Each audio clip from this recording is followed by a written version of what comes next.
Astina Maha Prabu Duryudana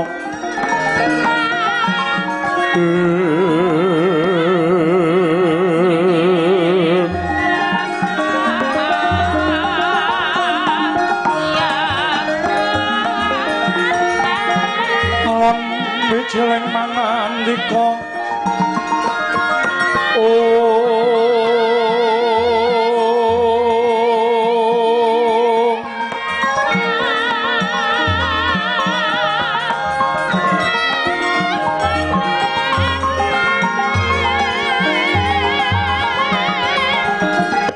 Harining sun Werkudara ten kapareng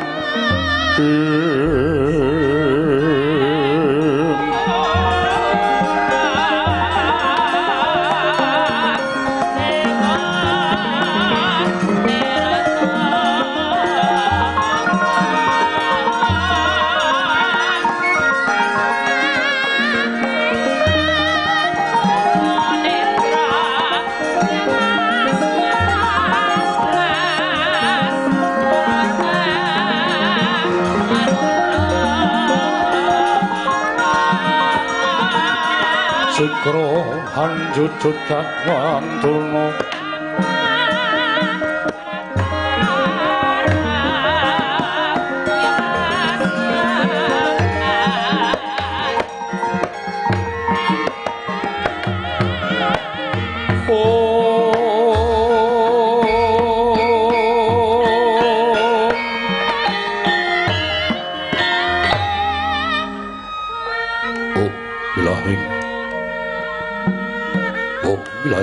Mastu Prama Sidhem Awigna Mastu Silat mriwang jagat karana Sirantandha kawisesaning Bisana Sono sinamung langmula Pustumas Tandur lambang Bundha jinantur tutur Katila tulat-tulat nilap den paradya winasita ngapa mapan niskara karo Gyoding ing jaman Purwa Pinardi tameng lalu tomeng ketekapasan ing Gupita tanpa nenggeng pralambang matumpa-tumpa Marma panggung Sang Murwengkata sebebyar dumadining wayang Purwa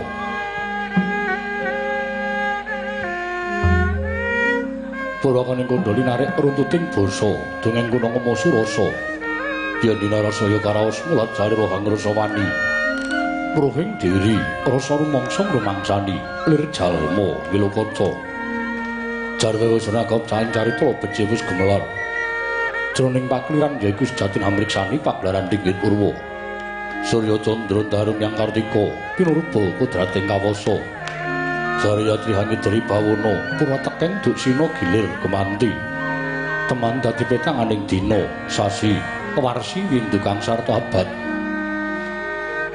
tetukulan tangkar pangkar kaya rambun kaya Jawapating Krembyah dadya padhanging kutu-kutu Walangatoga buron wana miyang Brandaya dadya pranaan tanpa wicalan padhang trawangasan dari Sang Hyang Rawi ing ngasamerbawani jagat mungguing jagat pitantuk mungup-mungup mungguing hangraning wukerabang mrengangah lamun kaeksi ayahan dilata bumi saya dangu sumunu Sang Hyang Arka kados ngeblak kanan giring apange semejenar kaperbawan sunare Sang Hyang Pasanta tanem tuwu katon ijo royo-royo hamangku gunung ingkang biru maya-maya pucuking gunung kinemelan gentanu kasring Prabancana lenggat lenggut nganti kaya gunung Makutha Mega tanpa tawis dangu saling kawula dasih dene sang upaya buga garap tegal sawahi anglur seluruh tanah pedhote sinambi sesendonan sesindenan mikul garulukune hanggiring raja kayane samanana pirembagan Samarwangi Sang Hyang Arka saya dangu saya inggil kados narik jagat wis katon melok denging kiblat papat lor kidul wetan kulon sinare jagat kang sambut ribut byodo rebut tejo rebut kekuwung parandene tatan ingkang madani kekuwunging praja ing Astina ya ing Gajah Hoya ya ing Liman Benawi ya ing Kuru Janggala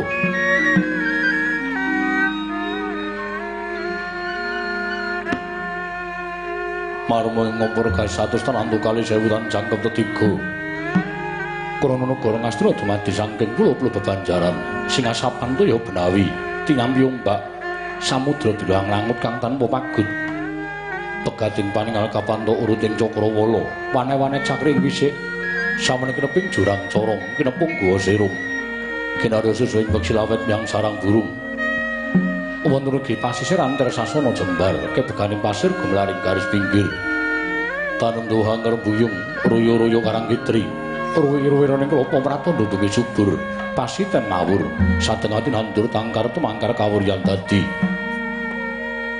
gunung-gunung kebanjengan ngangrangsang langit linggak-linggok lampeng tu yang ngemijil saking sendang-sendang mending tirtane lini pinara para lalu tinampi waduk benentung-bentung kinarya hangleni sawah miang pategalaning Narakisma wekel panguleng tetanen bebasan tan ana bumi sacengkang nang selo sadya tinanduran tamtu kang merakapitan yo badari sirah dari masa binan yayah rukmi kang pinanggo pertiwi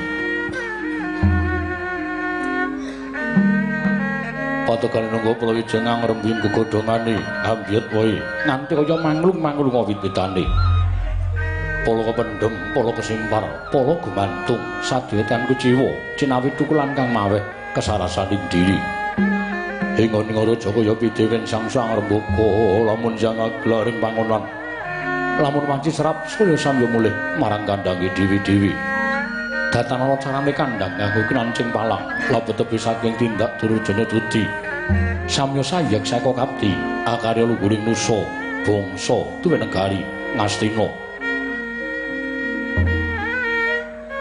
wana gumembanging gunung Hanggung rineksa mrih lestari tumurun trah tumerah sadaya dadi guru kenaing lungkungan langkung-langkung lamputa tinaliti jalma samus-samet ing sesanggeman sepen saking tindak sangsaya sinangsaya tebing wada winada ana namung samat sinamatan daya dinayan sawiji-wiji papan jatining jejiban ing mriji temah wujud manunggaling cipta rasa karsa ambabar karya kenging berasake negari Ngastina lagi ngancik marang jaman kencana panjang gunjung pasir pawukir loh jinawi gemah Ripakarta Tata Turaharja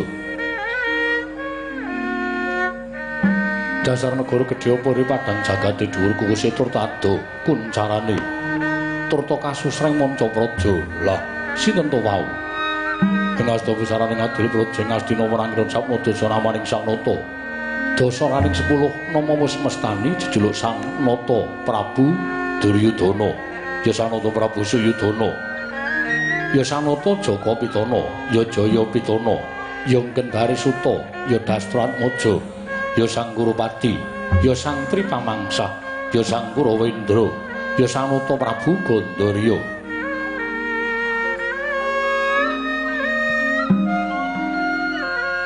Nata Narendra guna ngaguna tan kendhak gunaning jalma luhur datan kulung kaliyan datan kasoring sesami Risat juga nedeng lengkah madaning dampar ora mantra-mantra sipating Ubatara yayasan Hyang Bathara Kuwira dewaning kesugihan Angejawanta ing jayande rembrabar sanggang para naika para punggawa mimpah para kawula mbegamber rembrabar yayah samudra datan tepi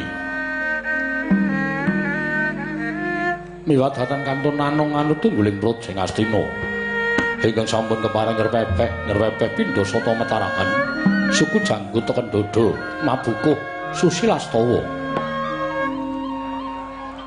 mrikata warnane Sang Nindya mantri maka palsaning praja adedalem palasa jenar Rekena Patih Harya Sengguni ya Harya Suman ya Trigantalpati nadan sampun kepompira jambul wanen parandene pinasra ngasta batal wakiling Sang Buminata krana genya wasis pranata tata rakiting negari Ngastina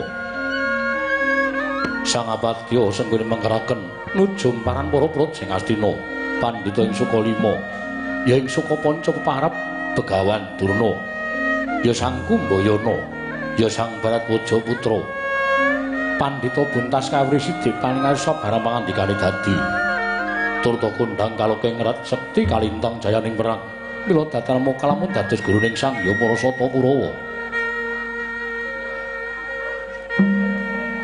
pamungkasing pasiban kadang nutu satruing tirta tinara Raden Harya Kartamarma ing wingking handher mlabar sanggaring para naeka samya gantung pasisiran jejel riyel rapet pepet pipit prasasat atau pandengkul datan poslo labet kadang para sibo ing alun-alun hambudak gendera runtek umbul-umbul kekiter hangen danu yayai mondo ing mangsa labu paing megar pindho jamur barat ing mangsa rendeng tumbak ing ngarang api jati ngarang ing mangsa ketiga palandine rob didem permanem tanono bana ing malang alise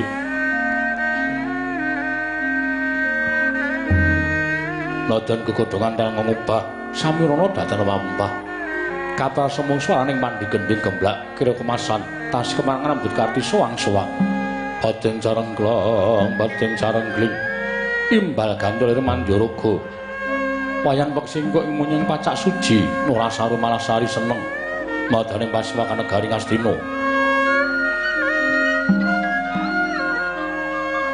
dadasakle mangke kawis teng rawuh punata agung ing Mandura Sanata Prabu Baladewa ya Balarama ya Kusuma Waning Winta ya Sang Jaladara ya Anom Kakrasana Galeah sigra minggah mancat Pancanidi ya Gapyuk rerangkulan kelawan Kang Rai Nalendra Ngastra Prabu Duryudana sigra satata lenggah nata ing Mandura parandene mangke sanata ing Astina dening kepareng Medhara pangandikan dupi kapireng tengara bendhe munyem mangungkung kajena beli sanata asa Medhara pangandikan kumangkon wijiling pangandika sanata ing Astina ingkang dereng kababaring lesan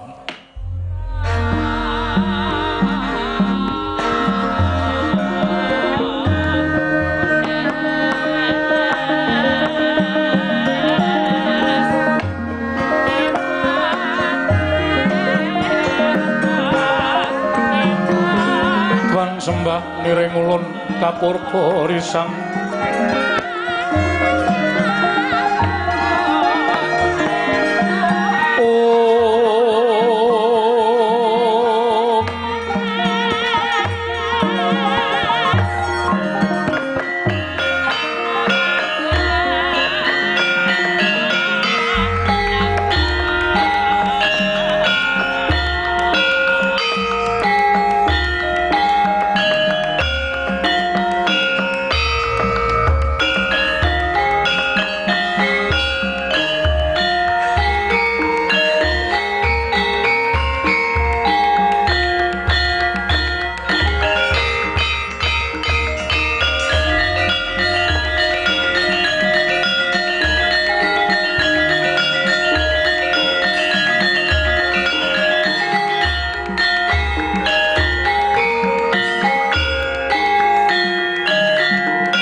margi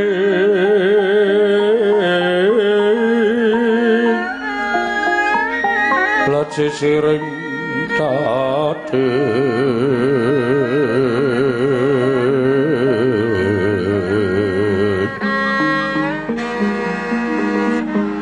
wimbo kekondom re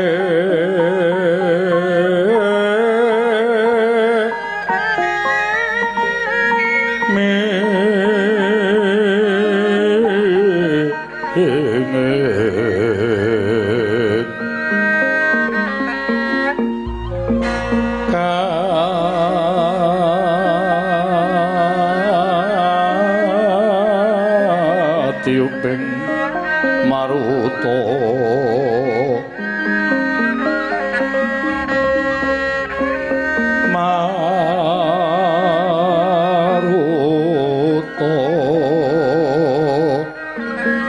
mando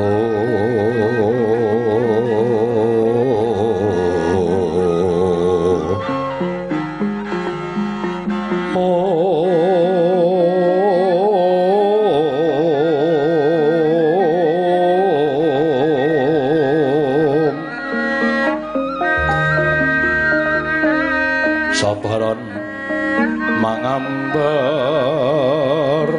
ongas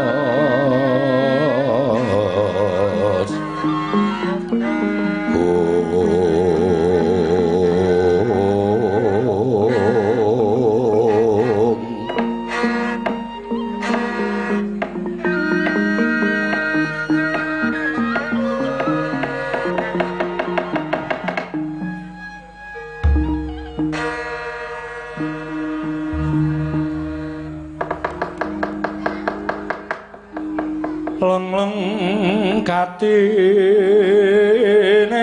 kang awan sapa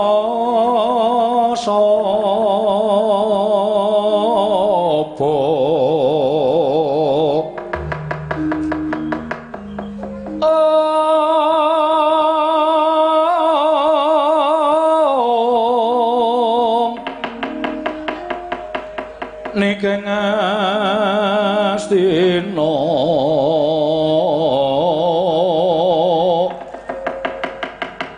samantara tekek tegal guru narya ya kresna laku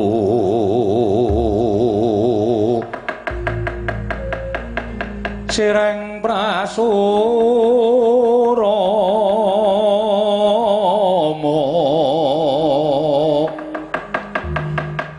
miangkan wacanaka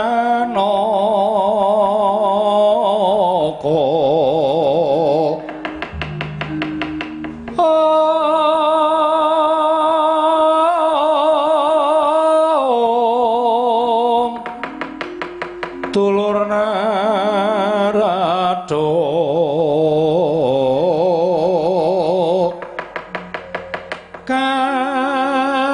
kapangya tegalwi lure melu karya sang Abupati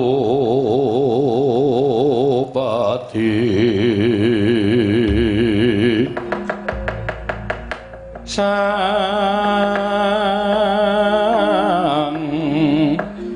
Abupati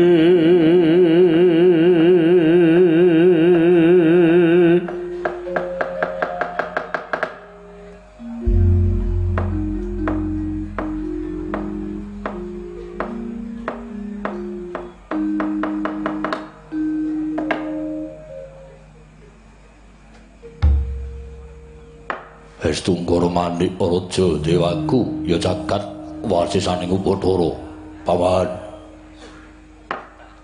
Paman Harya Sengguni ayo ndadekake kagiat pegara si Paman Manira piji enten ngajengan Manira Paman Patih Harya Sengguni kawula nun nggih anak Prabu Sakalangkung Gorawalan panampinipun ing abdi kepatihan sareng kula tampi timbalanipun Maduka anak Prabu ing Ngastina. Wonten ing Jawi sanget kuwatos ing manah Pindoron Salomba pinanjering alun-alun kumitira caruk maras. Nanging sareng wonten ngarsa Maduka tebih saking raos kemarasan wanter sabda pangandika Maduka anak Prabu ing Ngastina nggih. Kula non. Nggih paman. Kadiparan anggere paman ingsun percaya minangka dadi batal wakil ingsun Maranata tata rakiting negari Ngastina paman Patih Harya Sengguni. Nyawa-nyawa jimat kula sesembahan kula nggih anak Prabu. Menawi Paduka ndangu bab tata rakiting praja sadaya boten badhe angujiwani para kawula sami sayek. Saeka kapiyakare luhuring nusa bangsa tuwin negari Ngastina medhahipun para abdi prajurit. Mboten sami kendhat anginipun gegladen olah kridane ngaprang.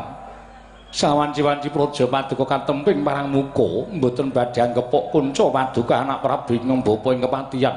Remuk kasawurna putung sumangga kabandhem nonggir. Kawula nok nuninggih. Dadosaken suka marwata sutara sing manah. Mboten langkung bakaran ingkang utama tindakna selawase lan prayogakna angresi paman ngadhep.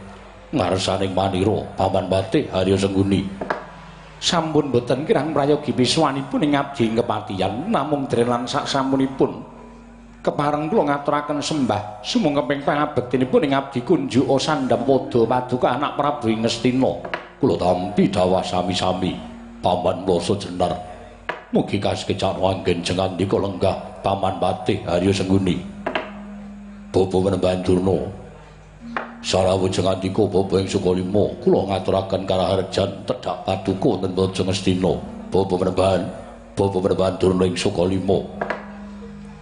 Oh astaka swala sila bertobo swalu gimbal sumorante hawala kula muni nggih ger tansah pinanganing kawidadan ing sambi kula sawanipun ing bapa ing Sukalima mangya widodone skala durga mendhak kala sira namung keparenga ingkang bapa ngaturaken pudyastawanipun ing bapa kunjuk ngersa Paduka anak Prabu Ngastina ngger anak Prabu Duryudana kula tampi karya bombong raos sing manah mboten langkung kasekecak anggen jengandika lenggah bapa Panembahan Durna bapa ing Sukalima kula nan sampun boten kirang prayogi piswanipun ing bapa ing Sukalima wonten negari Ngastina dinten sak mangke menika ngger anak Prabu Duryudana apa dene sira Dimas Kartomarma prayogakno nggone siading adhem ngarsanipun Kakang Yayi Dimas Kartomarma.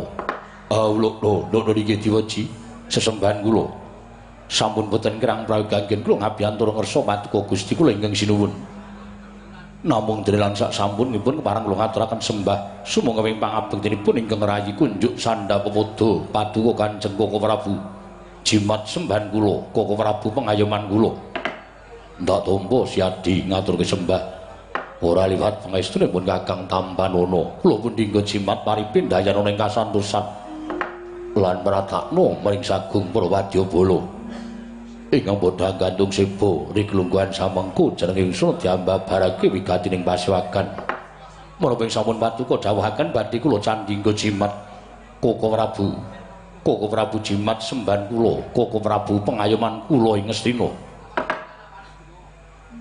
Nun mangke Koko Prabu Baladewa dereng sawetawis dangu rawujeng andika Kanjeng Koko Prabu ingkang rayi Ngastina pun Duryudana ngaturaken pasegahan para krami kunjuk Sandhapada Paduka Kanjeng Koko Prabu Baladewa ing Mandura Koko Prabu sembahan kula Koko Prabu Baladewa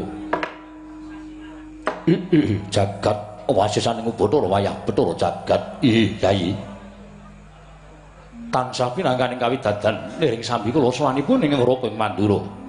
Saha asong pambagenipun Nyai sampun kula tampi akarya bombong birawaning manahipun ing Raka ing Mandura. Namung kosok wangsulipun kepareng kula ngaturaken salam taklimipun ing Raka. Kunjuk ngersa Paduka Yayi Prabu Kadang kula Ngastina, Yayi Prabu Duryudana. Kula tampi akarya bombong raos sing manah. Mboten langkung kasekecak nanggen jengandika lenggah Koko Prabu Baladewa. Kawula nok niki sampun boten kirang prayogi piswanipun ing Raka ing Mandura riki lenggan sak mangke wonten ngarsanipun Kadang kula ing Ngastina Yayi Prabu Duryudana. Ingkang salajengipun Koko Prabu sewu-sewu kalapatanipun ingkang rayi tadah wadana Dene rawuh paduka Kanjeng Prabu mboten kula sugata mawi tata upacara ning Kanalindran. Upami alit utusan gandhek sakembaran agengipun utusan Ayaka ing Mandura. Bilih kelenggan samangke paduka kepadhe keparang rawuh tedhak wonten Praja Ngastina. Prabu kula nedyang rakit rata kencana kenari amethuk paduka Kanjeng Prabu. Saha nyawisaken Hermawar kinari amiji yampian paduka Kanjeng Prabu. Minangka tandha bektinipun Kadang Taruna tumraping Kadang Werda Prabu Baladewa jagat wasisaning Bathara wayah Bathara jagat. Yai kula wonten dawuh. Nadyan nembe kawiyosing pangandikan kemawon persasat sampun tumplak punjen sinundul puyuh manahipun ngraka ing Mandura. Pangraos kula tanpa rabita kados dene kejugurukan Wukir Sari kelepaning Samudra Madu. Dene mekaten tandha setresnanipun Kadang kula Yai Prabu Duryudana tumrap ingkang ngraka ing Mandura. Namung semantena miturut ingkang ngraka ing Mandura tata upacara ing kamrajaning mekaten menika kala wau mboten satrepipun menawi kapisungssungaken dhateng ngraka ing Mandura. Yai jagat menika sampun dados paseksen bilih Baladewa tumitah wonten ing Janaloka. Menika sinampiran kewajiban menika dados pengayomanipun kadang-kadang kula Sata Kurawa. Mila mboten maneh menawi wangsul wangsul pendak-pendak dinten ing sampun katetepaken ing ngraka sowan wonten negari Ngastina. Dene ujuping manahipun ing ngraka ing Mandura namung tetinju dhateng kawontenanipun kadang-kadang kula para Sata Kurawa. Ewa semanten. Eri kelenggan sak mangke teka Yai Prabu ngawontenaken pasewakan ingkang beneh keladat ingkang sampun kaselak nata ing raos daya-daya kula ngawuningani menapa to sababipun lan menapa to darunanipun dene paduka Yai Prabu ngawontenaken pepanggihan ingkang beneh keladat ingkang sampun. Yai menawi kepareng kawedharing kathah wonten kababarna nanging mrawi wadi tumraping para Kadang Sentana kula kanthi manjing saklebeting kedaton pepanggihan catur netra kelawan ingkang ngraka ing Mandura. Kula nedya nganglungaken jangga nilingaken karna mastuti sabda tama paduka Yai Prabu. Wonten wigatos menapa keparenga kula nyadhong dawuh Yai Duryudana. Handrah ingkang puspita rum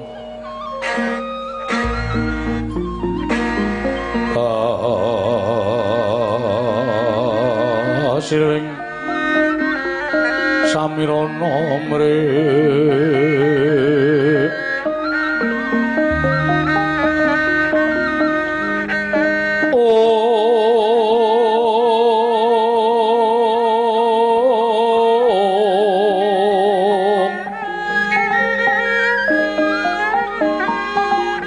sekar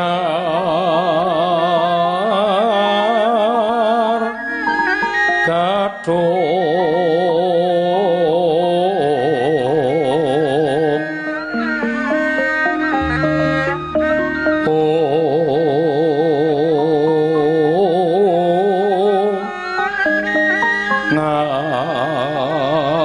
ngas gandanya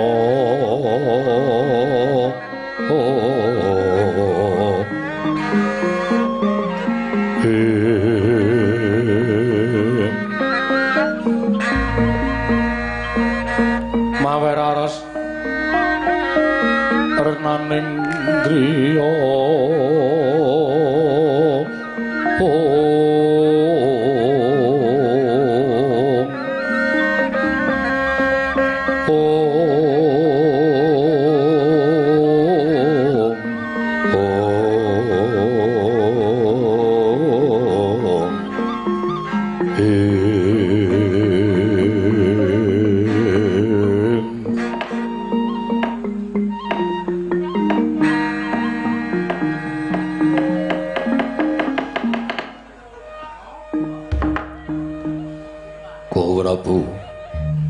Prabu Baladewa. Yai Prabu wonten dawuh. Sasampunipun wonten pangandikan paduka ing kados mekaten. Inggih mesinipun kula dipun adhep dening sangganing para sepuh. Menika katingal bingah raos sing manah kula nanging sareng paduka Kanjeng Prabu paring dawuh, Yayi wonten wigatos menapa? Dene jengandika Yai Prabu Ngastina ngawontenaken pasiwakan ing beneh kelaradan ingkang sampun. wonten madyaning pasewakan menika kula boten badhe ngrembak perkawis negari. Kula boten badhe ngrembak perkawis Nayaka, Punggawa lan Sentana Ngastina. Namung badhe kula rembak madyaning pahaman ageng datulya dinten samangke boten sanes kejawi namung kula wangsa kula piyambak, kula warga kula piyambak. Lho, Kyai. Menapa wonten perkawis ngambet dhateng kawontenanipun kula warga? Menapa wonten perkawis ingkang ngembet dhateng kawontenanipun Nyai Ratu Banowati? Babar pisan boten. Lajeng menapa ing dados kersa paduka Nyai Prabu paring dawuh mekaten? Gusti Prabu. Sampun wonten setunggal candra hitang kelenggandingga dinten sakmangke menika. Kula menika nampi penangisipun putra paduka inggih menika Lesmana Mandra Kumara. Anak kula Lesmana Mandra Kumara gandrung-gandrung kayuyun kalan setunggiling wanita. Tumunten piyambakipun mutah dadi ngrayipun Ngastina pun Duryudana supados kula saged damel srana kasembadaning sedya Lesmana anggenipun badhe amengku satunggiling wanudya menika kula wau. Bingung bingleng raos ing manah kula jibeg. Paran marga ingkang kedah kula lampahi jernyatanipun Aden Lesmana menika anak putra Nalindra. Lesmana menika anak kula piyambak, piyambakipun menika putra Nalindra. Nanging boten kasinungan kanugrahan kabejan sekedhik kemawon. Buktinipun sampun marambah makaping-kaping pendak-pendak Lesmana menika gandrung kaliyan setunggiling wanita. Tartemtu gagar wigar tanantuk karya. Wungsal wangsul marambah makaping-kaping. Nalika badhe anggayuh pergiwa ugi gagal, gayuh pergiwati ugi gagal, gayuh Wrantawati Hatmaja Dwarawati ugi cabar boten angsal damel. Kuwatos sing manah kula menawi ngantos dikelenggan sakmangke Lesmana ugi boten kasembadan amengku satunggiling wanita. Menapa boten nami ambebangeri dhateng asmanipun tiyang sepuh. Menapa boten nami kula menika lingsem piyambak. Menapa boten nami kula menika bebecer dhateng naminipun Alindra Ngastina. Gusti Prabu Baladewa jagat wasisaning Upacara wayah plur jagat. Nuwun sewu Yai. Nuwun sewu. Sewu-sewu kalapatanipun ing Raka Tadawadana menawi kula wantun tutur-tutur dhateng paduka Yai jernyatanipun paduka menika Nalindra Ngastina ewadene Yai Prabu Duryudana nyuwun pamanggihipun ing Raka ing Mandura boten ketang sekedhik menika mangke saged dados cecolok obor penggalih paduka Yai Prabu Ngastina. Matur sembah sewu ingkang tanpa pindhan. Monggo latri paring pangandikan margi pundi kedah kula lampahi Yai wonten dawuh. Lesmana menika atmajanipun Yai Prabu Duryudana. Lesmana menika ngbenjang badhe kemanti keprabonipun Yai Prabu menawi sak wanci-wanci mangke Yai Prabu sampun lereh keprabon. Tartemtu ingkang dados Nalindra boten purunga inggih namung ingkang putra Lesmana Mandra Kumara. Mongko sak mangke Lesmana kepengin sanget nambut silaning akrami amengku garwa satunggiling wanita. Dhateng sinten malih Lesmana menika mangke badhe nyuwun pambiyantu kejawi namung dhateng tiyang sepuh jernyatanipun paduka menika dados sudarmanipun Lesmana ana tetembungan anak polah bapa kepradah. Yai lelampahan ingkang sampun kelampah sampun ngantos dipun wangsuli malih. Lelampahan ingkang sampun kelampah menika dadi kaca benggala. Menika dadi panuntun ingkang kedah saged kinarya pamecut tumrapipun Lesmana supados sakmangke boten ngantos gagar wigar anggenipun badhe mengku garwa setunggiling wanita. Pambudidayane Lesmana supados sakmangke sampun ngantos gagar wigar menika menawi boten dipun dombani dhateng tiyang sepuh boten badhe kelampah. Mila tumraping Raka ing Mandura panyuwunipun Lesmana mekaten menika kala wau nama sampun limrah. Jer dhateng sinten malih Lesmana menika mangke badhe nangis kejawi namung dhateng sudarmanipun. Mila sampun ngantos Yai Prabu menika ngoncati dhateng tetembungan anak polah bapa kepradah. Napa sing dijaluk anak wong tuwa wajib mituruti. Yen to kateman ora kelakon tegese menika dereng kanugrahanipun Lesmana. Ning upama kelakon syukur mangayu bagya sekerti jumuru. Nuwun sewu. Menawi dipun keparengaken kula badhe nuwun priksa. Lajeng ingkang dipun tresnani Lesmana lan ingkang dipun jangka Lesmana minangka dados jatuh kramanipun anak kula Lesmana menika sinten? menapa putra Narendra menapa atmajanipun Brahmana mbok menawi malah mangke wonten tumurun ing widodari ingkang badhe jinatu krama dening anak kula Lesna Mandra Kumara. Oh Prabu, wonten dawuh Yai. Menika ingkang dadosaken bingung raos ing manah kula. Ingkangipun gayuh Lesmana menika sanes atmajanipun Alindra. Lho. Sanes atmajanipun Alindra. Sanes atmajanipun Brahmana. Tuwin atmajanipun satriya nanging namung tiyang Papariman Wulandara. Namung kawula alit bebasanipun namung wong loro saudon telu saurupan. Mboten sanes kejawi namung atmajanipun Nalagaring kok Prabu. Mangrimin. Saenget kula anakipun Nalagaring menika mboten wonten ingkang mijil pawestri. Namung semantara dinten samangkin Nalagaring sampun kagungan kanugrahan. Ujaring kathah samnyebataken adyan Nalagaring menika wong sekeng, raganipun sarwi kirang. Nanging anakipun Nalagaring ingkang nami Nalawati menika damel hujating jagat. Kathah para satriya ingkang kayungyun kepingin amengku garwa dhateng atmajanipun Nalagaring. Nadyan kula piyambak dereng mangertos kados menapa kasulistyaning warni atmajanipun Nalagaring.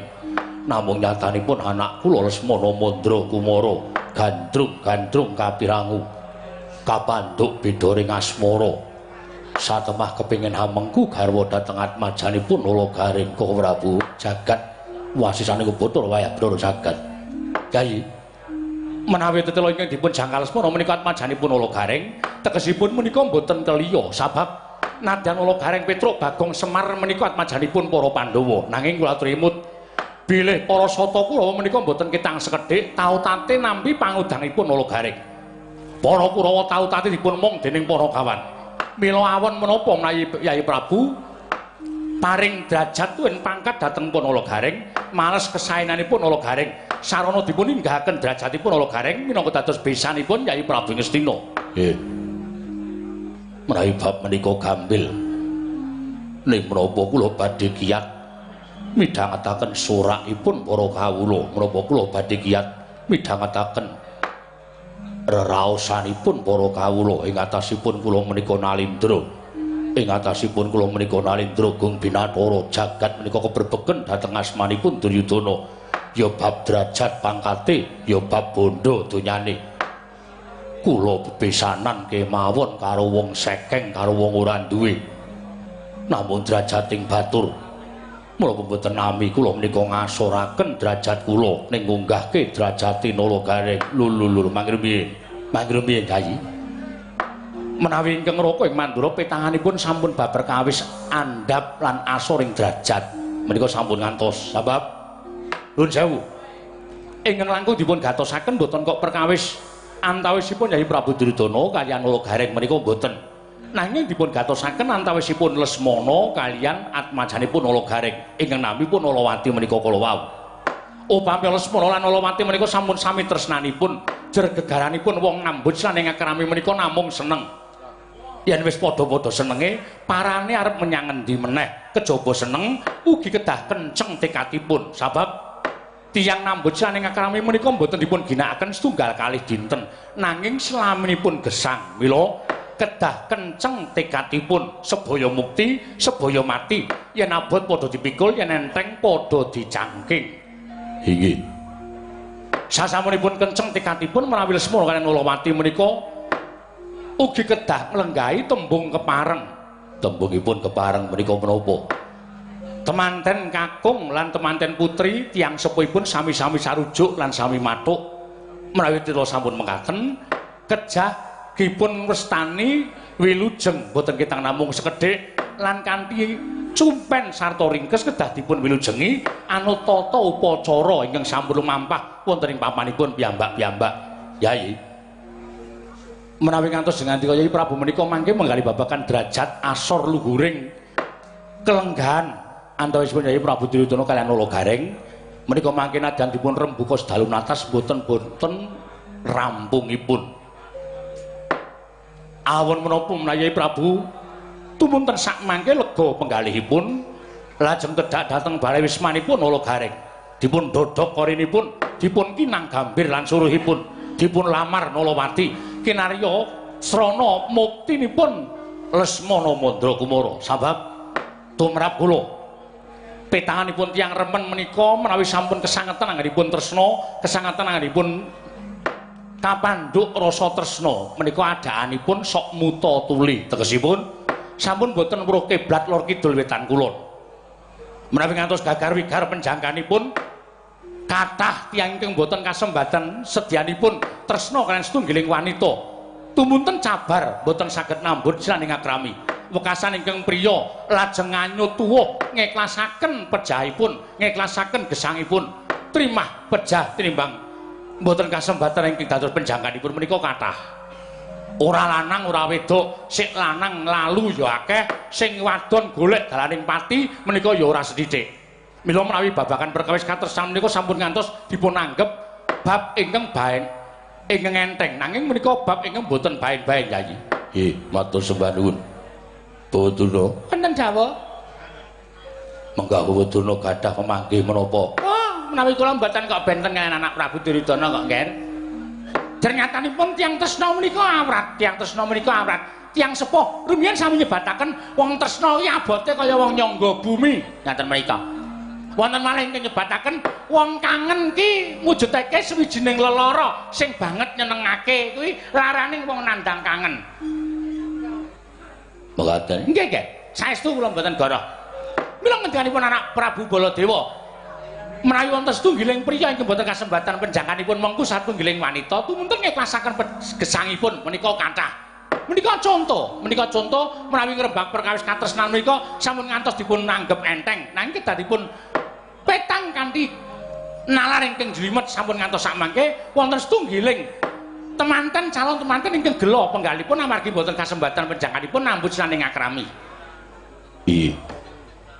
Lajeng memanggihipun Bawadurna tumrap anak kula Lesmana ingkang wayah anggenipun badhe dhaup kaliyan pun Nalawati atmajanipun Nalagaring menika kados pundi menawi cara kula sakmenika dipun tanting anakipun kemawon ingkang putra dipun tanting ingkang wayah dipun tanting nek pancen Lesmana menika sampun sambung tresna kaliyan Nalawati sing jeneng wong tuwa niku apike mengestoni karo ngragati wong tua apike mengestoni nek pancen Nalawati pun tresna kaliyan Saraja Kesema pun tresna kaliyan Nalawati temudi malih purukipun kedah dipun dhaupaken namung ing mriki kula gagas perkawis derajatipun ingkang putra miwah derajatipun Nalagaring Nger Nalagaring menika arepa kados mekaten menika derajatipun endhek lho Nger anu dhuwur Nalagaring menika nuwun sewu menawi dipun tingali kanthi netra lair Nalagaring menika pancen namung derajate ngaceplik nanging nuwun sewu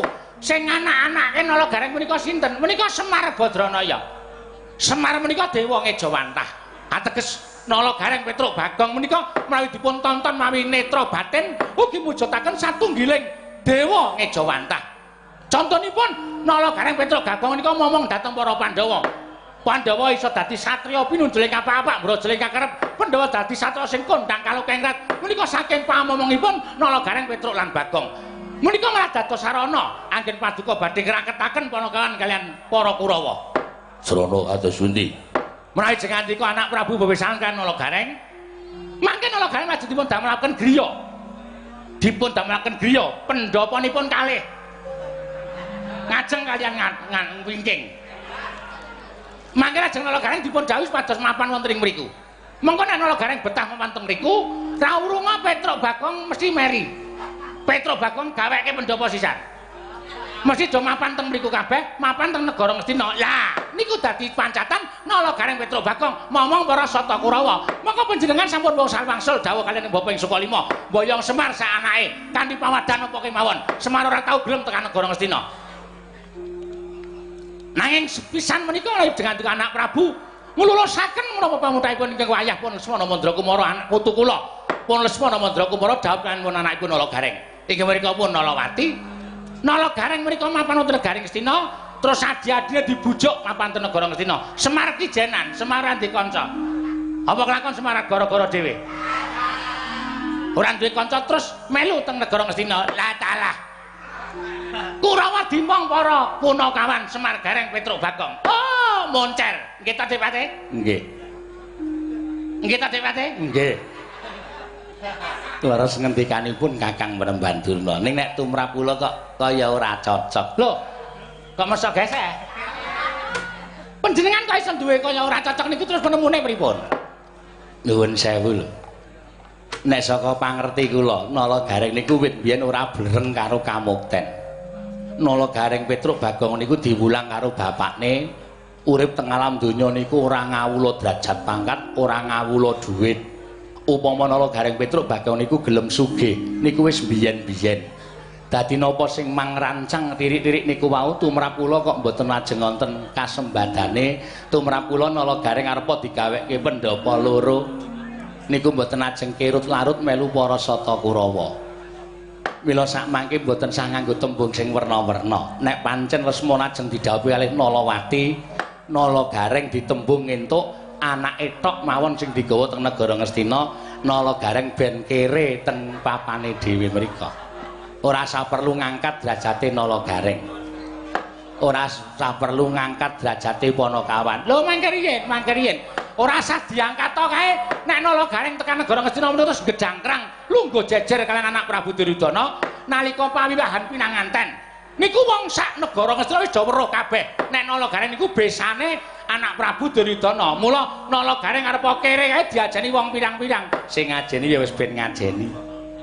Ning tumrap kula Nala Gareng tetep batur. Menawi pamrayanipun ingkang bapa ing kepatihan ingin dipun pendet anakipun kemawon. Nala Gareng ora susah dimbuktekke, Nala Gareng ora susah diwenehi derajat pangkat, kajenge tetep gesang wonten ing papanipun wujudipun tiyang papa Riman Wulandara nggih.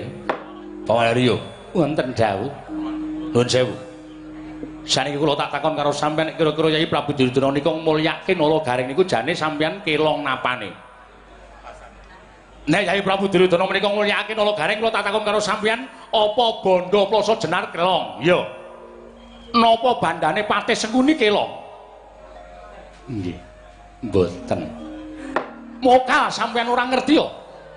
Yen to para Sata Kurawa mbiyen sadurunge disrawungke karo sampeyan, sing momong niku Nala Gareng Petruk Bagong. Sing momong niku Semar Nala Gareng Petruk Bagong. Ning sakwise dipasrahke karo sampeyan, wekasan Semar Gareng Petruk Bagong do momong para Sata Kurawa. Mergane apa? Mergane Kanjeng Paman Dastarastra percaya karo sampeyan, ora percaya karo Panakawan. Mongko Panakawan ngerti watake Patih Suman sing licik senengi lan lincipi jarang bapak, lincipi sing ati ngandaka. Mula banjur Kurawa ditinggal karo Semar Gareng Petruk Bagong. Saniki kula tak takon karo sampeyan. Momongan sampeyan napa wonten sing dadi? Kurawa sing dititipke sampeyan apa ana sing dadi kula tak takon. Ning sakniki Nala Gareng Petruk Bagong momong wong 5 Pandhawa dadi mustikaning para satriya, mantasaning para satriya, kabeh sapa sing ora tresna karo Pandhawa kula tak takon. Nggih. Nggih pripun? Nyatanipun nggih mekaten kedadosanipun. Nek sampeyan ngunekke Nala Gareng ora usah dinaiki Kamukten, niku kula iso nampa. Kula iso nampa. Sing ora menehi Kamukten karo Nala Gareng sampeyan mawon. Ning aja karo Yai Prabu Duryudana. Merga ora ketang sithik Yai Prabu Ngastina menika keputangan budi karo Panakawan. Mula ala apa yen to Yai Prabu Duryudana menika nyengkakake ngaluhur para Panakawan, salah sijine Panakawan disengkake ngaluhur, diparingi derajat pangkat, diparingi kadonyan. Kanthi ikhlas sira lahir batin, ora duwe pamrih napa-napa. Niku apike kaya ngoten. Wong lemaring iki ya saka Bondo Ngastina, lemare derajat pangkat Yai Prabu Duryudana niku Nalendra Ngastina, ora njaluk Plasa Jenar, ora utang Plasa Jenar. Kok sampeyan sajake ora lila nek Nala Gareng entuk jadat karo pangkat. Mudyar kowe. Mula ta ora ketang sithik sing jeneng wong ala niku kudu wonten apike. Wong ala kok ala terus. Wong ala niku mesti duwe nalar, duwe budi alus sing becik. Saapik-apike wong isih ana alane, sak ala-alane wong niku ana apike. Kok njur karepe arep elek terus. Apa Nala Gareng dadi besan anak Prabu Duryudana iki kira-kira nyuda kaya Plasa Jenar napa pripun? Nggih mboten. Lah nek ora ya ngapa sampeyan niku karo sapa iku jenenge? Gareng entuk derajat pangkat niku terus maksud sampeyan apa? Mboten kok sampean melu nyengeni kula niku pripun ta? Wong biasane kompak kok melu nyengeni. Kok kaya ora cocok, kok kaya ora mathuk ngoten lho. Ah sampean nang jero kotak ya ora ngejak omong-omong kula blas kok. Nggih. Lajeng saenipun kados Sudi Yayi, sakmenika ngaten. Menawi ngantos dipun rembag sedalu menika mangke mboten wonten pundhatipun. Samangke monggo kanthi penggalih ingkang lila, kanthi penggalih ingkang ikhlas linambaran sabar. Mbok menawi menika sampun pinesti dening Kodrating Gewang Mahanasa. Pinesti saking Kodrating Gewang Mahanasa menawi jodho dawuhipun Lesmana menika inggih atmajanipun Nalagaring. Samangke ngaten.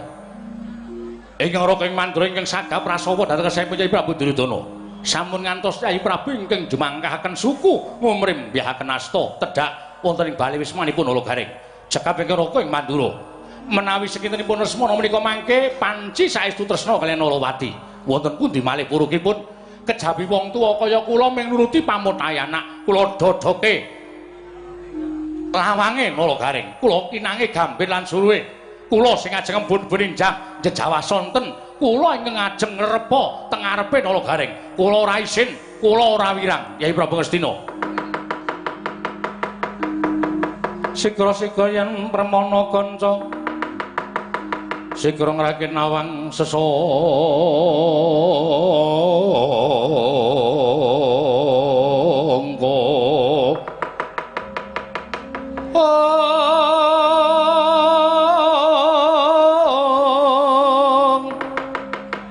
nalindra mbek marwa sing sang katriku mulung mangrempak ing wadya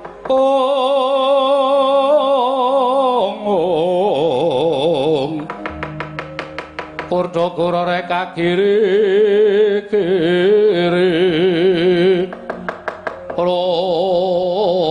nanggana magawe gelar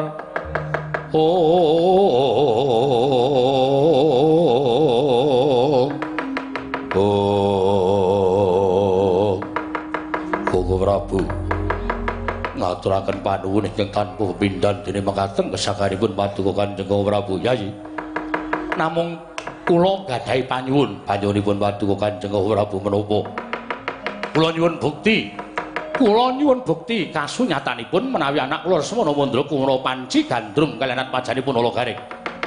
Sarana anak kula Lesmana Mandra Kumara katimbalana sowan wonten negaring Astina titik lenggan sakmangke. Bawan wonten dawuh medal Jawi lumarap wonten ing kasatriyan Saroja Binangun kula nyuwun sowanipun Lesmana titik lenggan menika ugi pawan patih Hari Sengguni nyuwun pamit nggih medal paselan.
tata trapsilanira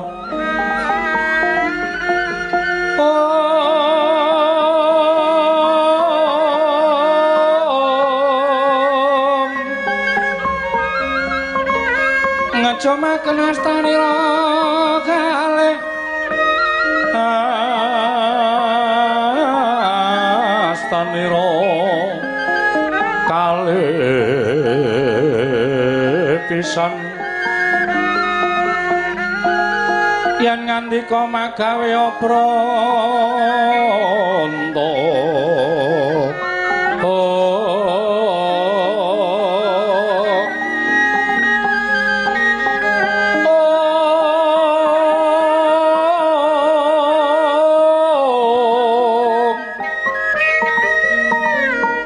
yen ngandika magawe pranta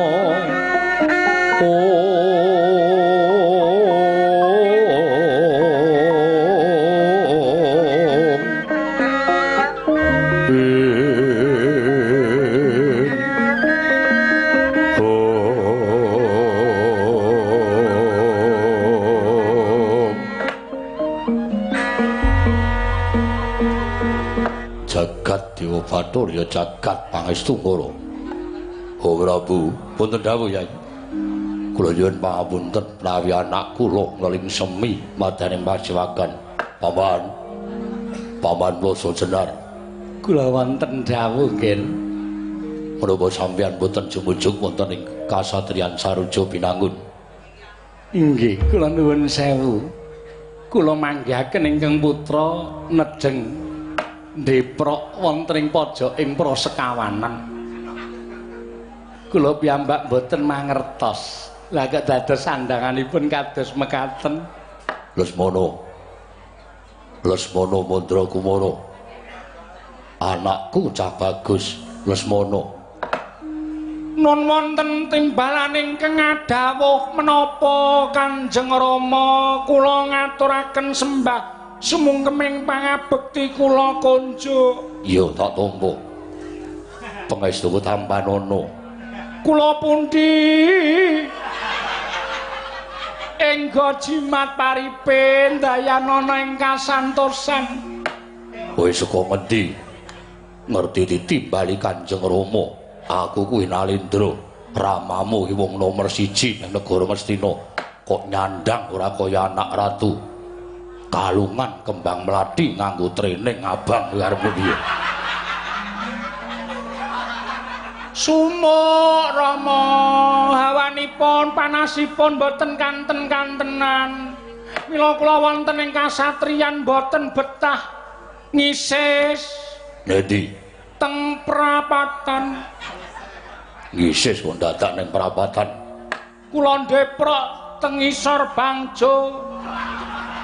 Lumayan saben ana kendaraan nguncali 1000-1000.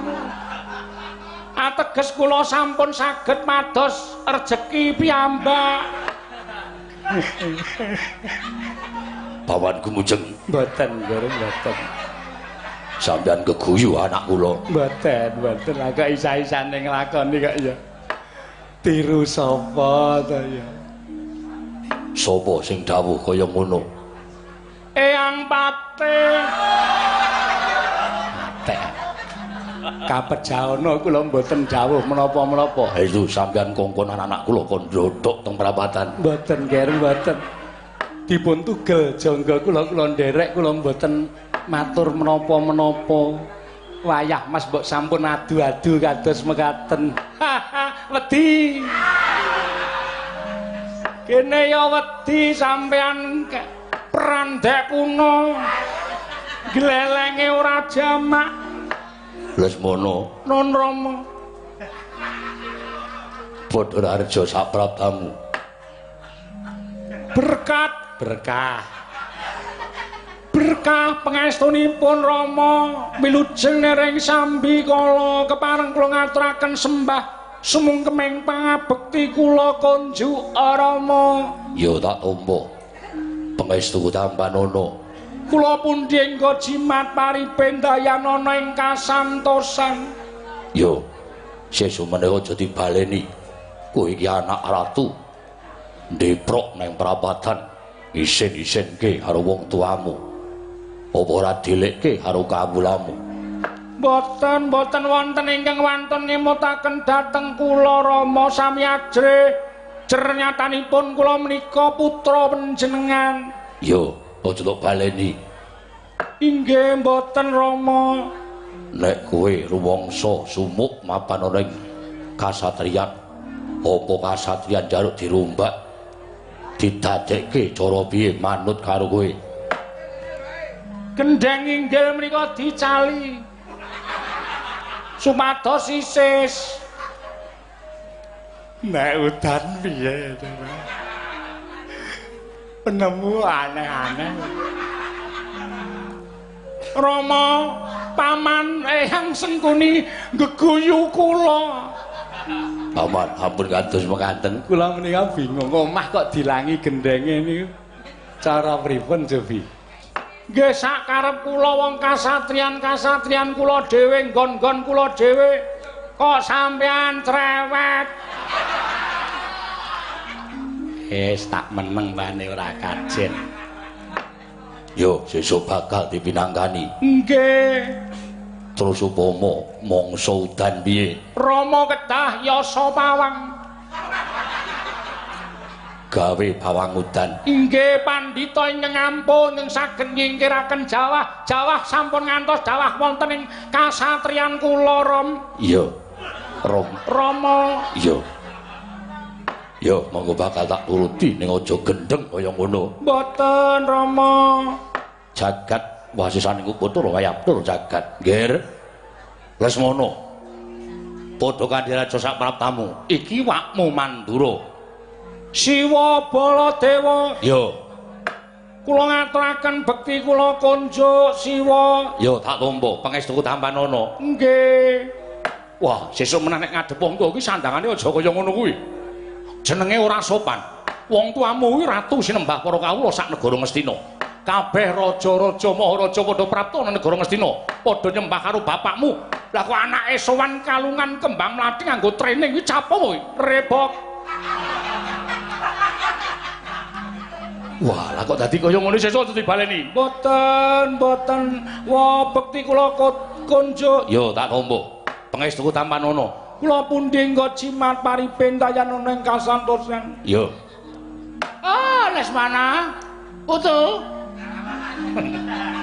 Padha kandhira harja, Nger. Putuku cah bagus Lesmana. Eyang Penemban Durna. Bekti kula konjuk, Yang. Ya, tak tambah. Pengestune mbahmu Sukalima tampanana ya, Lesmana. Nggih. Sesuk iki nek ngisis ki nang Sukalima. Sukalima ki nggone dadah.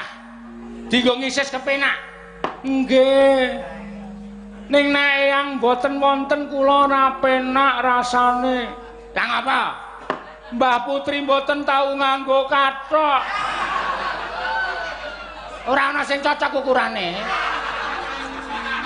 Aku ya gumun Mbahmu Putri kae teleke papat.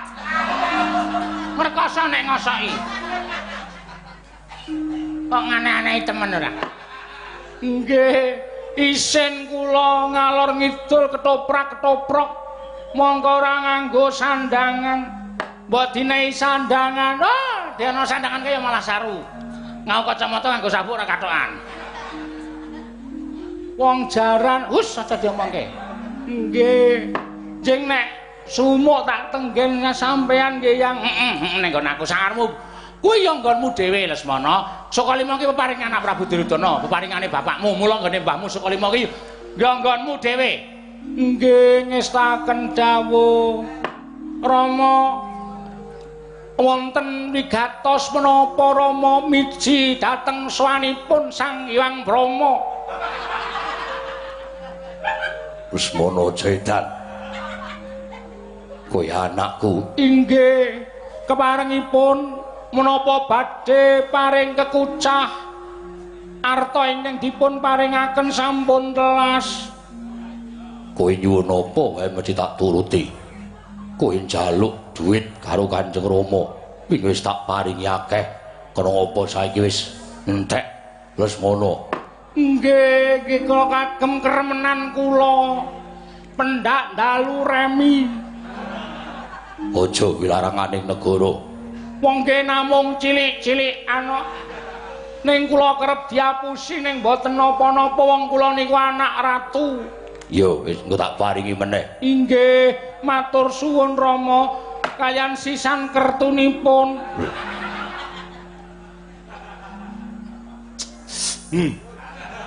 Mboten napa, Paman. Mboten napa-napa. Radi gerah kemawon nggih. Lesmana kowe tak takoni. Inggih.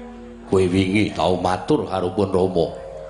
Babakan nggonmu tresna karo anake Nalagareng. Aduh. Rama. Panjenengan ngendikaken atmajanipun Nalagareng kula dados kemutan. Oh, Rama. Yo. Kowe gandrung karo anake Nalagareng. Sak jagat arat pramudita lumahing bumi kreping langit.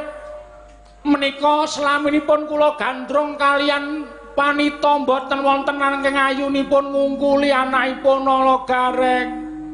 Pergiwa lewat. Pergiwati mundur. Wrantawati geser. Mboten wonten ingkang ayu kejaba namung Nalawati Rama. Yo. Yen ngono tresnamu lahir batin. Lahir lan batin minal aidin wal faid.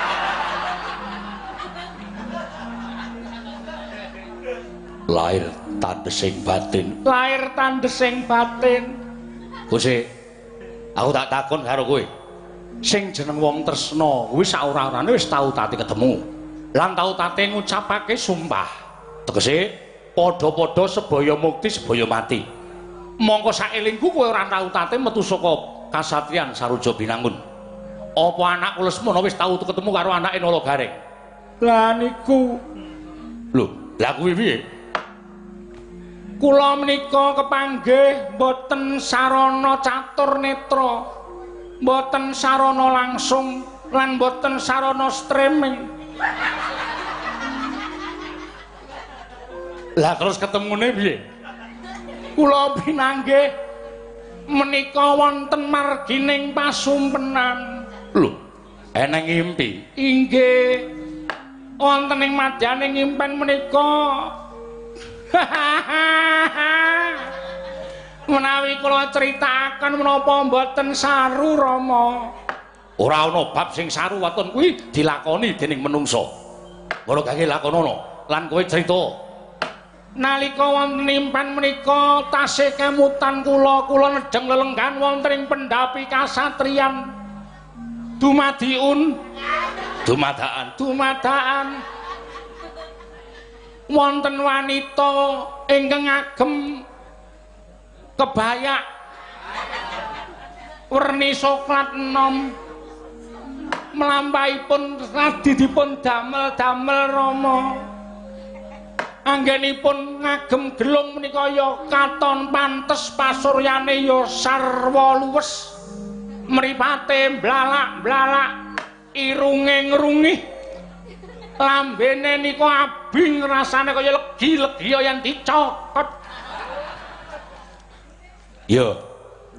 Wanita wau lajeng deprok wonten ing ajengan kula. Raden, kula badhe nepangaken. Lho, kowe iki sapa, Nduk?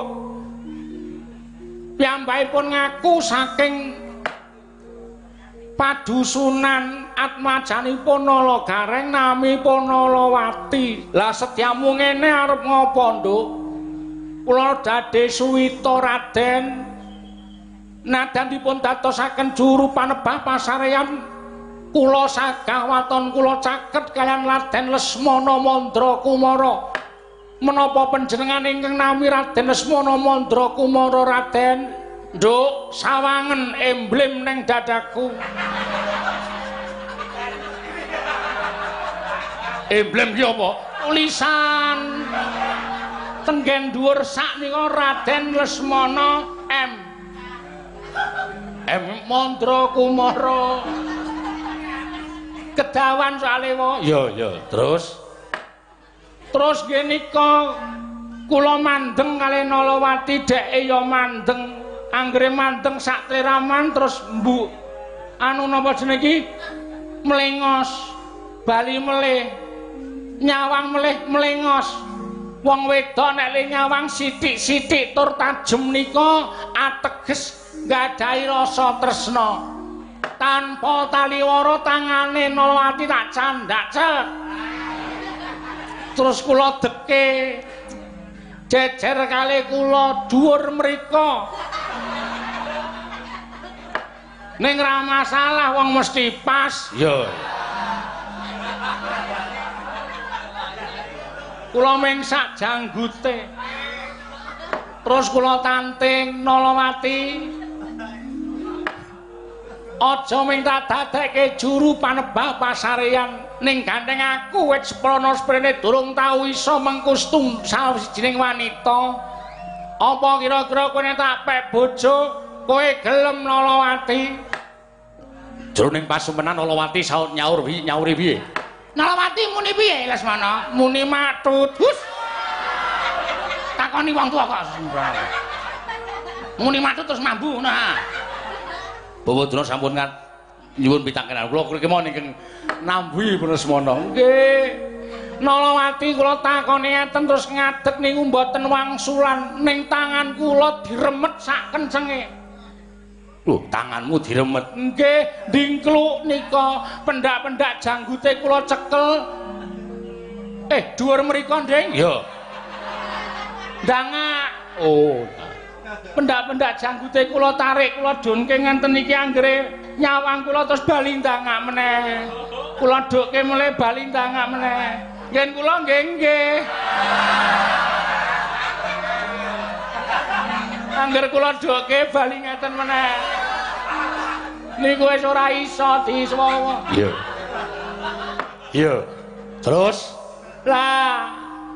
boten sronto dheweke kula gandeng mlebet wonten ing kasatriyan tok gandeng ya manut mbok menawa nggih pun tresna sarana bukti dheweke ngremet tangan kula wau kula mlebu wonten ing salebeting kasatriyan mandhap saking pendopo lali nek lawange kula kancing kula natap kaca kesusu iya terus lawang kula buka kula duduhi Nalawati iki pasaryaning pun Kakang Nalawati gumun sajahe Nalawati bendinane ming weruh amben nganggo klasa wae akeh tinggine terus Nalawati matur kalih kula Raden menapa kula dipun keparengaken njajal kasur ingkang inggil menika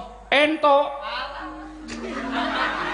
ngati-ati lho Nalawati kuwi kasure mentul-mentul engko ndak kowe kaget terus Nalawati lenggah teng mriku nyes ngonten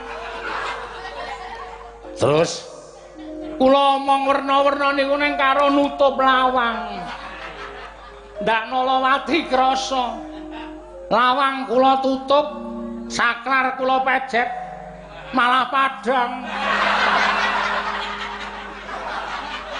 lah kok malah padhang ki piye maksude lampu sijine sing kleru lampune kamar kula niku 80 anak ratu kok iya sugih listrik ra mbayar kok iya terus piye bareng ngonten kula candak pundake niku wis suasana pun serem niki diteruske mboten Rama teruske nggih teruske kula kok kaya mendalami banget teruske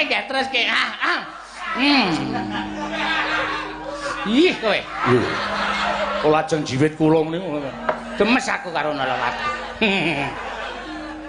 ngonten terus kula gandrung lam-lam persiwatan baya mirah baya ingsun sun remuk dadi ndika rum-rum bintarum sekar perdapa mekrok udupmu wangi gandamu lunging gadung sapa rambatamu mesmo sak glerengan tak bundeli ning poncoting sonder dadi usadaning wuyung wong ayu niku terus Nalawati ya mesem Kula langsung buka celuk. Wah, gandrungan. Nggih. Teng jero kula buka celuk. Tong dong dong dong dong dong. Lho, kok malah kiprah ki piye? Lah wong ajeng kiprah kok. Ya. Nolowati lajeng nuwun sewu lho niki mboten kok kula saruning niki pancen impen kula. Niku kenyataan. Ya. Kula tilem Nolowati kula gletake teng jejer kula. Keletan guling. Ya. Guling kula bedah. Abuhe kula dol-dol. Salahe kok ngregon-ngregoni. Ya, sak banjure bar niku wis ora iso dikonsapke kaya wonten niku uleng-uleng. Bareng wonten nganti tekan gone kula wis ngelilir. Sing kula uleng-uleng kucing. Kucing kula candhak cengkele kula banting. Mangkel kula wis ming gembrobyos tok. Jarine wong tuwa niku nek sing jeneng impen niku nek durung tutup bantale kon malik. Bantal tak walik corone bubar. Kamar satriya kok kebak coro. Bingung ra sing manah kula wiwit dinten menika tak lali-lali mboten iso lali Rama. Kula lelipur saya Baranta katon mawon sak solahipun. Malah estunipun kula ndeprok teng prapatan niku. Kula niku estunipun demo. Lho. Demo karo sapa? Demo kalih Kanjeng Rama. Nek Kanjeng Rama mboten purun dhauke kalih kula mboten kok ming triningan tok. Ning kula ajeng wuda mlayu-mlayu teng negara Ngastina ben do dilokke anake Duryudana edan merga bapakne ora nuruti karepe anake lanang. Nggo ngopo kula nyembah sampeyan saben dina nek anake wis kaya ngene kahanane bapakne ora pradah. Gunane apa kula dadi anak ratu negara Ngastina Rama?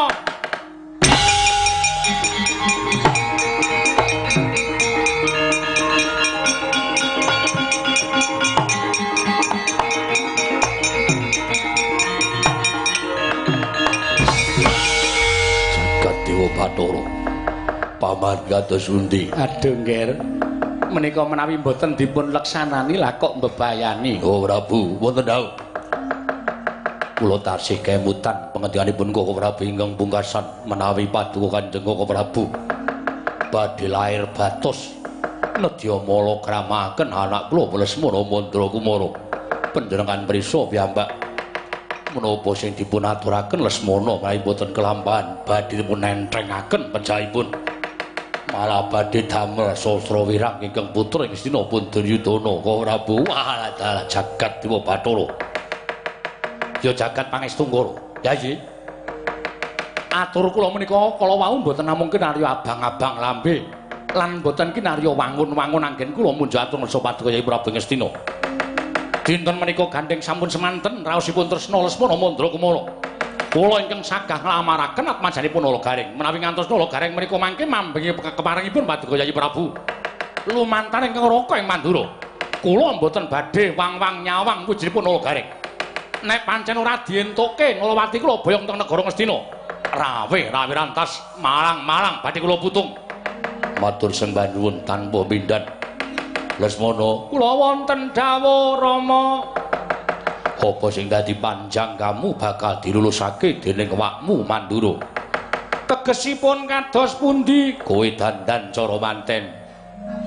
Maksudipun apa penjanggamu bakal kelakon jauh karo Nalawati merga ingkang nglamar Koko Prabu Mandura ya wakmu ing Mandura. Alah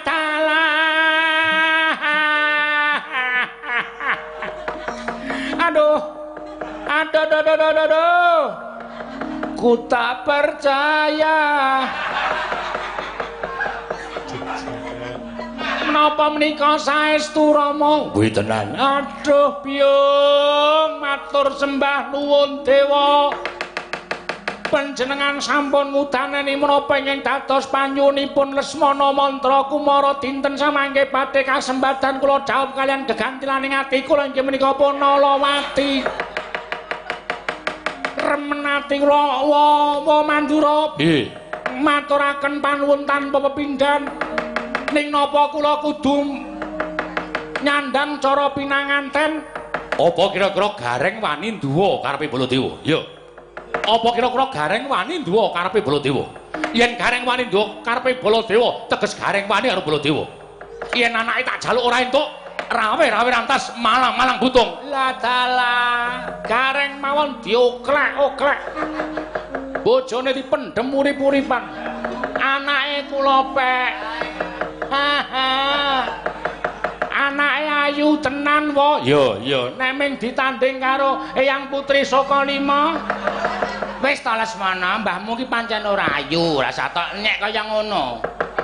Mbahmu ki pancen ora ayu, ning ya gemati aku karo mbahmu wong ya mung nyediake suket karo dedak. Ora tau njaluk apa-apa. Nggih, Rama. Nggih. Marem anak kula. Gayuh pergiwa mrucut, pergiwati uwal, nadyan mung gayuh Prantawati kemawon kalah karo Petruk. Ya. Sakniki kasembadan kula saged ngrasakake napa sing dadi dami-damaning saben priya wonten ing jagat. Ya. Matur suwun Rama. Ya. Padha-padha nggih dadi kewajibaning wong tuwa. Nggih. Kula nyuwun pamit badhe adus. Ya. Mergi teng mriki dirubung walang sangit. Mengke nek nganti Nalawati cedhak kalih kula terus ngesun kula. Mongko mambu walang sangit dak Nalawati mboten remen kalian kula. Kula nyuwun pamit. Kula tak dandan cara pinanganten. Yo sing ati-ati. Eyang Pate, Pripun, Nggih? kula ajeng dandan cara manten sampeyan ngetapke paman-paman kula Kurawa ken ngombyong laku kula nggih, Yang. Nggih, ngestaken dawuh. Bapa Durna kula nyuwun pangestu, Eyang. Oh iya, Nger, ya sing ati-ati aja kaya bocah cilik Lesmana. Mangke nek kula kelakon daup sampeyan sing dadi cacak lumpuh. Cucuk lampa, joget nyandang kethek. Hus. Durna kakon joget nyandang kethek. Purun boten. Lho, ora wangun Lesmana, ora wangun. Rama. Oh iya. Tak nyandang kethek wis. Wis ngrekoso malahan. Pokokipun kula remen dinten menika badhe kasembadan panjangka kula. Rama. Nggih. Benjing nek kula kelakon daup kesenian napa-napa ditanggap. Yo aja kuwatir. Enteke Prabiya ora bakal tak itung. Matur sembah nuwun. Ketoprak. Yo. RRI. Yo. Sing apik Rama. Yo ku tak tanggapke. Bintange Brasak Warjudi. Yo. Mengko tak tanggapke. Ben gayeng. Yo wis aja kuwatir. Sing bintange wedok sing ayu nggih Rama. Yo. Ampun sing tuwa. Yo ora. Terus bar niku mengke disambung angguk. Yo. Wah, bocah kok malah ngerti kesenian ngendi-endi to iki. Ngerti angguk barang iki lho. Saking Kulon Praga. Katoke sing mepet. Yo. Niku usule Pak Man Patih Sengkuni. Napa nggih Mboten, Jan. Kula niku mboten tau usul napa-napa, Jan kok wis tibana banget to. Anyak. Nggih mawon, ayo guyu ayo. Mboten, Paman, kula aturi bloko mawon. mboten nggih kapejawana mboten. Anggo kalih dinten. Yo sakarepmu. Wayang. Yo. Wayange kudu sing apik. Yo. Saerah. Apa? Sae tur murah. Yo. Aja kuwatir.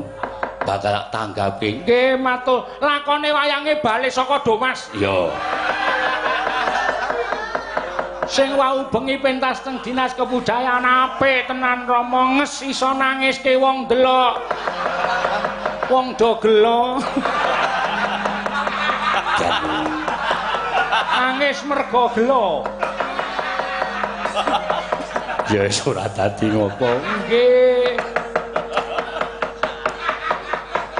Jatilan. Yo, Jatilan. Reok saking pundhong. Yo. Sing dadi reoke saking pundhong sing apik-apik Rama. Yo, wis bakal Uyon-uyom. uyon-uyon. Nggih. Pokoke kabeh ditanggap. Yo, yo sakarmu. Sing keri dhewe nanggap utuk nggih Rama.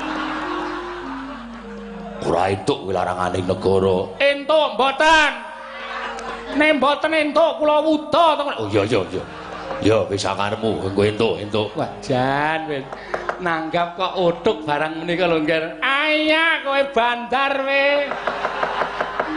Wah, malah wis ndang bali ning Saroja Binangun kono, siram terus nyandang terus manten. Rama, kula nyuwun pamit. Sing ati-ati aja kaya bocah cilik. Ngestaken dawuh Kanjeng Rama.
Wonten dawuh sampun ngantos kedangun para sata Kurawa dipun bidhalaken ngodol lampahipun pinanganten kakung saking negari Ngastina. Ngestaken dawuh. Oh Prabu, wonten dawuh Yai.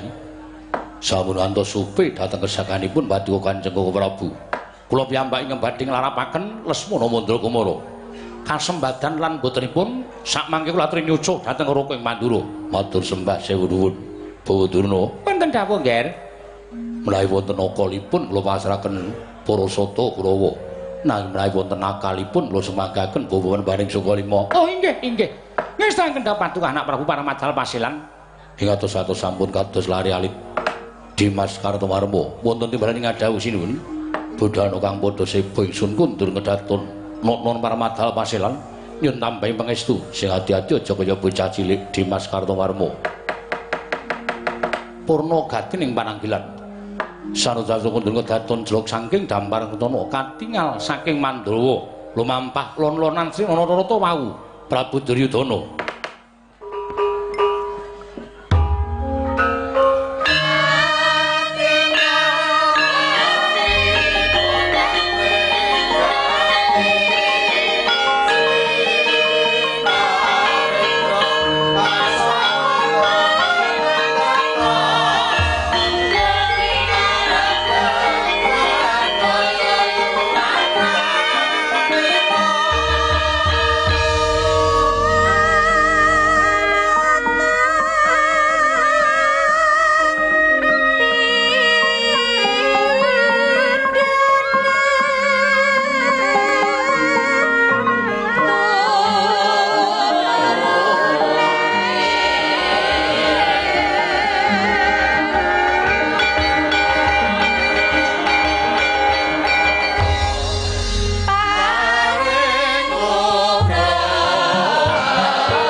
Bapak